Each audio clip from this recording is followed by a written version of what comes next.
the whole map has been created by hand by our artists. That's why it feels so immersive. It feels real, like every square inch is different.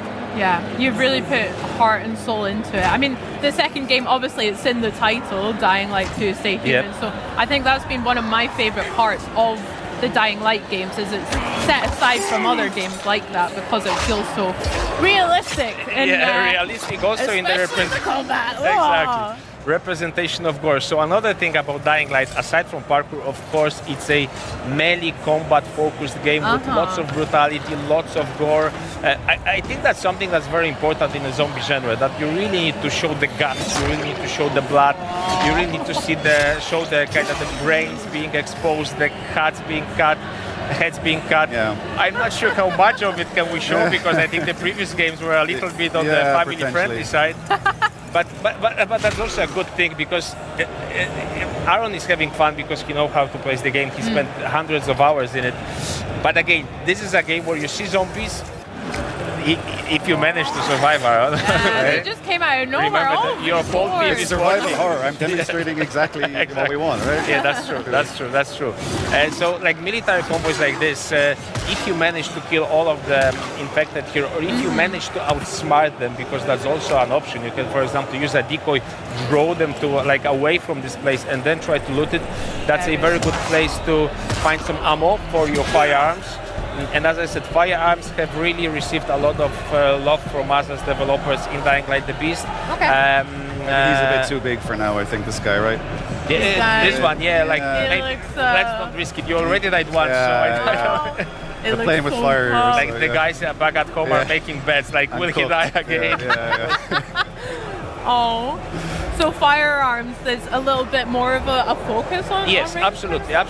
Maybe we could actually use the rifle. What do you think? It will get messy because the thing about firearms is they make a lot of noise. Got you. So as soon as you start shooting, there's a chance that the virals, the fast-moving zombies, will come. Actually, I think there's one guy over there.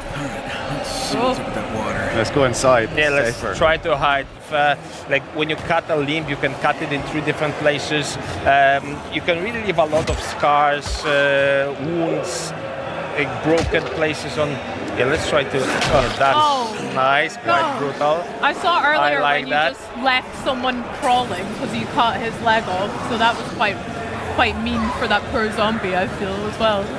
A nice flame. Also, as you can see, there's a lot of versatility. Yes, like, emotions.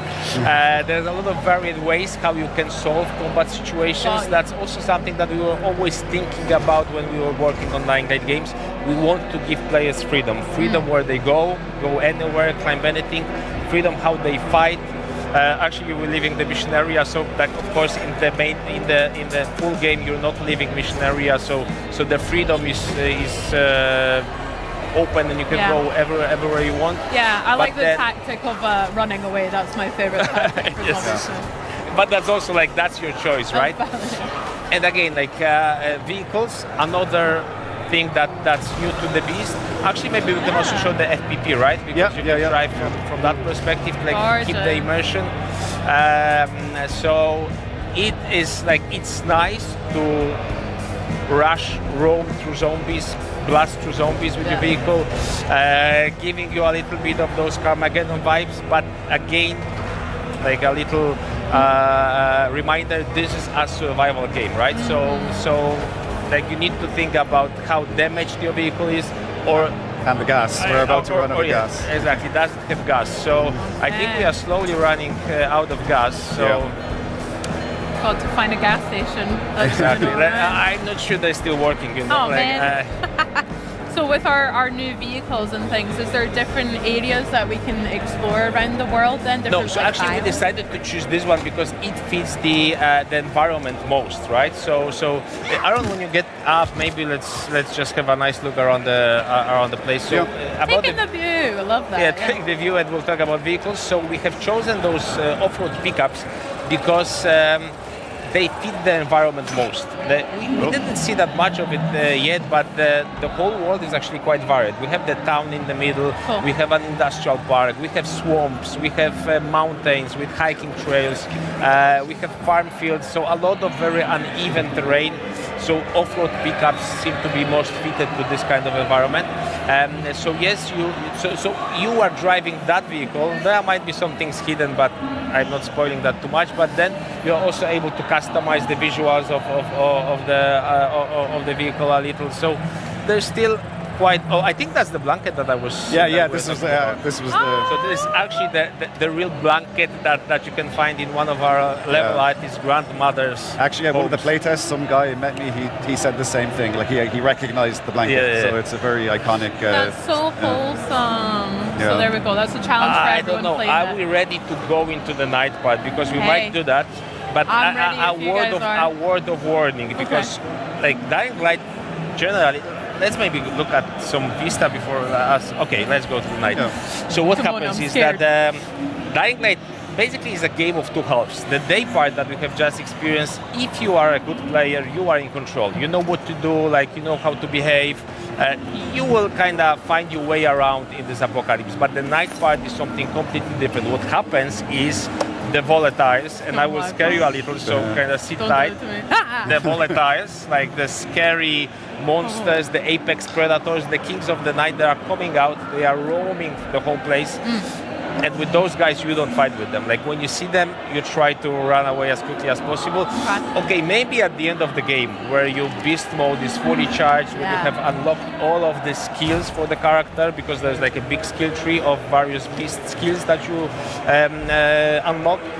If you are kind of fully formed beast mode Kyle Crane, you can fight with them, but without that, it's really, really scary. So maybe we can actually try to sneak upon those guys so we see them from close.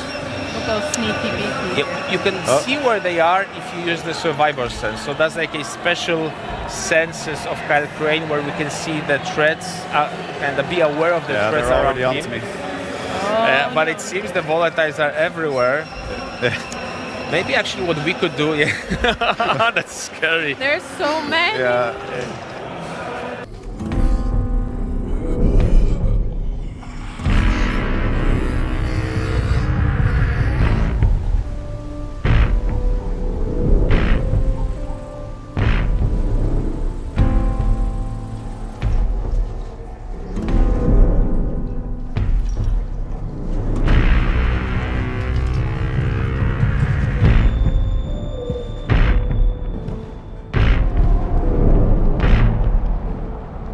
Dying Light the Beast is shaping up to be one of the biggest survival horror releases of 2025, and Techland is treating it as a full-scale standalone entry in the franchise, rather than just an expansion.